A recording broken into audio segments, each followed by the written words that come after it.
ja, het is een bal, hè. Die kan raar rally en er zit een gaten in de baan, dus het is maar correct hoe de bal rolt.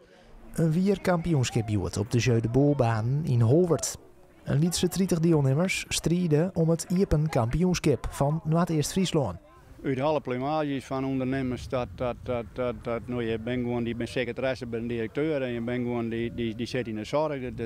Nou ja, van alles en van de leeftijd variëren van om en bij de 20 tot 80 jaar. Het is een teamsport. Er zijn 2 basisfuncties eigenlijk, het plaatsen en het schieten.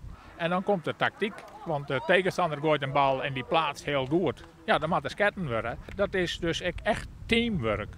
Omdat je dan op dat moment beslissen waar schiet, waar plaatst. Menendal junior, Aaltje Haima, Gea Soeboer en Klaas Visser. Ik doe alle weken maar, ik doe maar de competitie maar en alle wedstrijden, dus ja, altijd dus.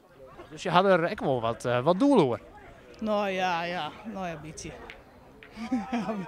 Ja, maar is net zeker voor diezelf, hè, dat het doel door had. Maar in ieder geval, ja, ik weet hoe het moet. Concentratie. Je moet de techniek beheersen om een bal goed te gooien. En je moet de concentratie om die bal goed te gooien. Dat wordt nog best wel een beetje mooi, met spelen hier en daar. Het moet wel leuk blijven, maar een beetje fanatisme, niks meer mooi. Gerard de Groot van Drachten gaat er uiteindelijk met het kampioenschap van terug.